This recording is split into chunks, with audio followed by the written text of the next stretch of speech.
So huge breaking news coming out of Westminster tonight. Number 10 seems to be in chaos. Health Secretary Wes Streeting is reportedly trying to oust the Prime Minister. Is the Health Secretary a traitor or a faithful Prime Minister? His answer to the question, who will be Prime Minister next? I think it'll probably be me.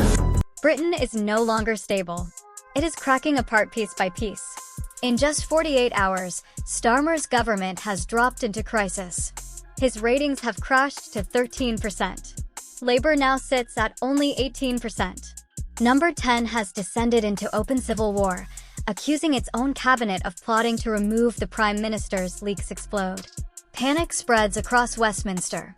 A mysterious West for Leader network appears overnight. Number 10 warns that the markets will collapse if karma is overthrown.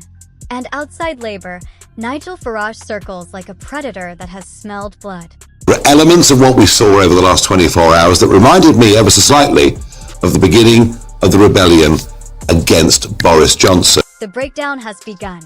Nothing can stop it now. The chaos inside Starr's government has triggered an immediate shockwave. 17 local councils have reported emergency budget shortfalls within 24 hours.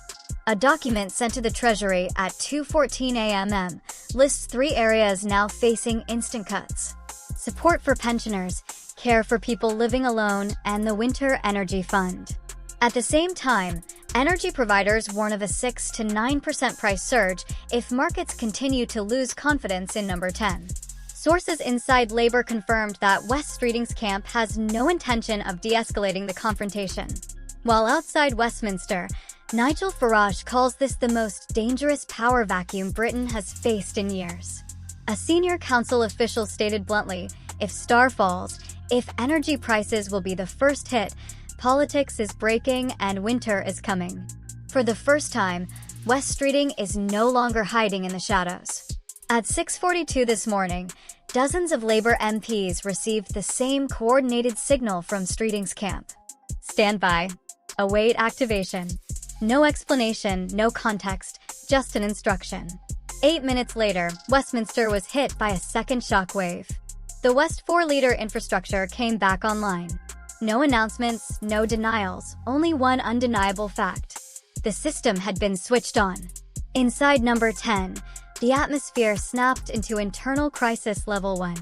Starmer's team accused Streeting of engineering collapse from within. But Streeting's leaked response emerging in under an hour cut like surgical steel. A government cannot fall unless its foundations are already rotten. Nigel Farage sees the moment, delivering the most vicious line of the morning. Streeting sharpens the knife in the dark, then pretends to hold the bandage when the blood starts to flow. No, he's not. This is no longer a crack. This is the first fracture of the power axis, and the pressure behind it could crush a prime minister. Britain is now reacting, and the reaction is not subtle. Within hours of the Westminster rupture, the shock wave hit the country fast and measurable. 12 Red Wall MPs triggered coordinated internal alerts before 9 o'clock, stating that they cannot defend Karma's government under these conditions. A senior Labour MP said he is preparing a no-confidence motion, even if Number 10 pretends stability. Meanwhile, Wes Streeting's camp tells allies that the national backlashes proves the leadership vacuum is real. They're not stepping back. Outside Labour, Nigel Farage pushes harder, declaring that a government this divided cannot keep Britain safe for another winter. National infrastructure is flashing warning lights. LBC call lines were overloaded for 47 minutes. The regular ECG heart rate at the minute is 29. NHS leaders warn staffing cannot survive a winter. Under this volatility, police federations signal operational disruption if paralysis continues. Pension groups demand heating guarantees within 72 hours. Local authorities request emergency guidance from the Treasury and receive silence. The shift is unmistakable. This is no longer about who leads Labour. This is about whether the government itself is still functioning. And tonight, the pressure no longer surrounds Karma. It is closing in on him. In the last 24 hours, something unprecedented has happened inside Downing Street. The chain of command collapsed. At 9:11 this morning, Senior officials triggered an internal alert normally used only when a prime minister is about to resign. The trigger was simple. Number 10 and the Treasury issued conflicting orders at the same time. 3 directors general refused to sign winter plans. A leaked memo marked amber stated that decision-making is no longer coherent. In plain terms, no one knows who is in charge. Star's advisors blame rogue ministers. Cabinet ministers accuse number 10 of panic instructions with no economic basis. One insider said the lights are on, but no one is driving the car. By midday, Westminster was no longer debating policy. It was debating command failure. And crisis born in Downing Street always hit the public first. Financial panic is now moving faster than political collapse. By 10:23 a.m., the Bank of England received 3 alerts from major lenders warning of confident slippage directly tied to instability. At number 10, a confidential high-risk note predicts a 0.7 to 1. 2% rise in borrowing costs. If leadership turmoil worsens, a hit that destroys pensions, raises mortgages, and crushes winter energy budgets. Energy suppliers warn of a 6 to 9% surge if markets keep falling. Councils report a combined £1.4 billion gap for winter. Prime Minister's fighting to save his own job. No, he's not. This is structural. Farage counters that when a government bleeds, the markets smell it first.